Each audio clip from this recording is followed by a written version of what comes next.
lah, masih bisa kita namanya sebutan. Berarti kalau sebutan itu bukan masalah nama, tapi masalah konsep di balik nama. Nah, ini pendekatan ontologis namanya, konsep di balik nama. Tapi sekarang kan teman muslim memunculkan pendekatan epistemologi dalam konsep. Teman muslim mengklaim itu sebagai nama itu, ya, nama itu ketika diperkenalkan kepada bangsa lain atau bahasa yang lain, nama itu sebenarnya tidak boleh berubah terlalu jauh. Nah, kalau diterjemahkan mungkin ya diterjemahkan. Jadi namanya itu transliterasi fonologis. Jadi mengikuti bunyi bahasa. Tapi sekarang kan ini jauh. Lalu sekarang teman-teman muslim katakan namanya Allah. Nah, sekarang pertanyaannya, apakah manusia yang memberi nama kepada Tuhan atau Tuhan yang memberi nama pada dirinya?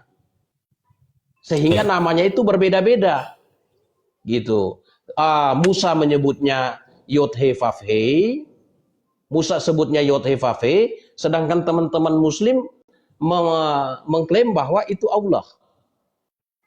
Kalau nama kan harusnya tidak berubah. Kalaupun berubah itu, dia berubahnya tidak terlalu jauh. Itu hanya karena ada perubahan fonologis. Artinya mengikuti bunyi bahasa penerima. Itu. Baik. Itu mungkin itu. Saya tanggapi, ya, Pak, silakan. Iya, Pak. Kalaunya untuk masalah nama Tuhan itu bisa kita bandingkan antara bahasa ke sastra bahasa yang lain. Gak bisa, karena nama Tuhan itu sakral gitu. Sakral, Rasulnya yang mengetahui menyebutnya seperti apa. Kalau Nabi Musa menyebutnya Yod He Vav He dalam bahasa Ibrani, monggo silakan. Bukan berarti harus kita adu bahasanya ini dengan bahasa Arab. Ya, nama Yod He Vav He sakral di dalam bahasa Ibrani, sehingga Nabi Musa menyebutnya dengan Yod He Vav He. Terus kalau dalam Islam Allah gak perlu tabrakin dengan bahasa Ibrani. Karena itu nama Tuhan. Kan di Taurat jangan menyebut nama Tuhan dengan sembarangan. Di Islam walillahil asmaul husna. Nama yang terbaik untuk dia. Jadi kalau para nabi memanggil Tuhan dengan kosakata yang sakral, Yod He Vav He atau Allah, itu nggak bisa kita tinjau dari bahasa. Nggak bisa. Nggak akan ketemu gitu. Jadi seperti itu, Pak. Kalaunya nama Tuhan itu, Nabi itu, contoh Abraham, Aramaik. Dia mengenalkan dirinya, aku adalah aku. Aku dalam Aramaik ditabrakin ke sastra Arab dengan kosakata Allah. Nggak bisa, nggak nyambung gitu. Jadi penyebutan bahasa para nabi itu tergantung dari lisan mereka memakai bahasa apa, mereka menyebut Tuhan mereka bahasa apa, tetapi Tuhannya para itu ilahum ilahid. Anda buka ke dalam Quran surah Al-Baqarah ayat 133 gitu, Pak. Di situ seperti apa dikatakannya? Nih.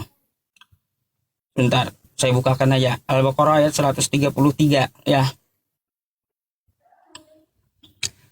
Am kuntum syuhada'a idh hadara Ya'qubal maut idh qala li banihi ma ta'buduna min ba'di qalu na'budu ilahaka wa ilaha abaika Ibrahim wa Ismail wa Ishaq ilaha wahida wa nahnu lahu muslimun. Nih. Ya, saya ada. Am kuntum syuhada, ya. Am kuntum syuhada'a idh hadara Ya'qubal maut idh qala li banihi ma ta'buduna min ba'di qalu na'budu ilahaka wa ilaha abaika Ibrahim wa Ismail wa Ishaq ilaha wahida wa nahnu lahu muslimun. Apakah kamu hadir ketika Yakub kedatangan tanda-tanda maut, ketika ia berkata kepada anak-anaknya, apa yang kamu sembah sepeninggalku? Apa yang kamu sembah sepeninggalku? Mereka menjawab, kami akan menyembah Tuhanmu dan Tuhan nenek moyangmu. Tuhannya Ibrahim, Tuhannya Ismail, Tuhannya Ishak, yaitu Tuhan yang Maha Esa. Dan kami hanya tunduk patuh kepadanya. Jadi kalau penyebutan nama yang sakral dari para rasulnya itu terserah Pak. Nggak bisa kita tabrakan dari segi sastra bahasa, nggak bisa. Gitu. Jadi artinya Yusuf juga ini ada penyebutan bukan nama diri. Nah, sekarang saya mau ini. Tadi kan mengenai ini saya masih karena gini, kalau nama itu diperkenankan ke Musa, itu Yod He Vav He itu sebenarnya bukan nama diri, tapi itu nama pewahyuan. Karena di dalam Keluaran pasal 3 ayat 13, 14, ketika Musa bertanya tentang nama kepada Tuhan, Tuhan berkata, "Aku adalah aku." Aku adalah aku. Bahasa Ibraninya itu Eye Eser Eye. Aku adalah aku. Nah, orang-orang Israel di pihak yang menyembah Tuhan itu menyebutnya dengan, kalau bahasa Ibrani itu bentuk dari kata dasar haya, kal imperfect. Itu pertama aku. Nah, kalau orang ketiganya dia adalah dia. Jadi orang Israel menyebut dia adalah dia. Jadi Yihye Eser Yihye. Jadi Yod He Vav He. Jadi akhirnya orang Israel menyebutnya itu sebagai nama diri. Tuhan itu memperkenal nama. Aku, pertanyaan nama lah dalam pemahaman teman Muslim. Itu nama itu mengandung makna apa atau memiliki arti apa? Silakan. Baik, Allah ya Allah Pak, sebuah nama. Sama kayak nama saya Yusuf, ya Yusuf gitu. Sebuah nama. Oh, berarti tidak ada mengandung makna. Nama yang sakral. Tidak ada Kalau maknanya dia yang patut disembah gitu. Oh, hanya seperti maksudnya itu maknanya seperti itu. Nah, kalau orang beda kan berarti ada perbedaan karena Yod He Vav He itu bukan nama diri sebenarnya. Itu nama pewahyuan. Nama disebut nama diri karena orang Israel. Orang Israel menyebut nama Tuhannya, dia adalah dia. Yihye Eser Yihye. Jadi akhirnya disingkat jadi Yod He Vav He. Oke. Itu penyebutan no problem Pak. Kalau saya nggak membahas itu. Ya itu hanya terkendala masalah pembahasan aja menurut saya gitu. Oke, berarti masalah nama nggak ada persoalan ya. Karena kan sekarang ada yang mempersoalkan masalah itu. Mempersoalkan. Nggak pernah masalah itu. Okay. Karena apa, mempunyai syariat masing-masing. Likulin ja'alna minhuma syir'ata wa min hadza. Kan kayak gitu. Oke. Nah, saya mungkin close apa? Kalau saya tidak bertanya lagi, tapi kalau Yusuf ini izin dulu dari silakan. Jadi closing statement gini.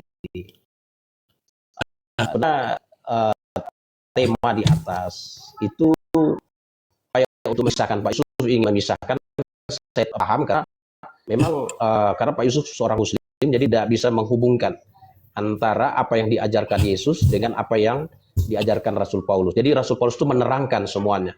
Nah, legitimasi ajaran Rasul Paulus itu dilegitimasi oleh Rasul lain, oleh Rasul Petrus misalnya dalam 2 Petrus 3 ayat 15-16. Jadi apa yang diajarkan Paulus bukan mengajarkan sesuatu yang bertentangan dengan Yesus Kristus.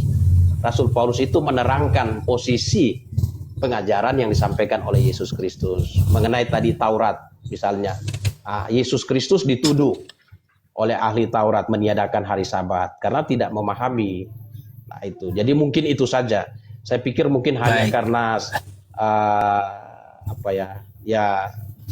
tidak melakukan Terima disiplin. kasih Pak. Oke.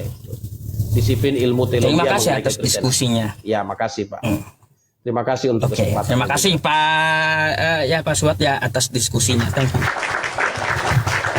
Oke, boleh kita naikkan teman yang lain yang antri ya. Silakan Pak. Makasih. Oke. Terima kasih sama-sama Pak. Selamat malam. Malam.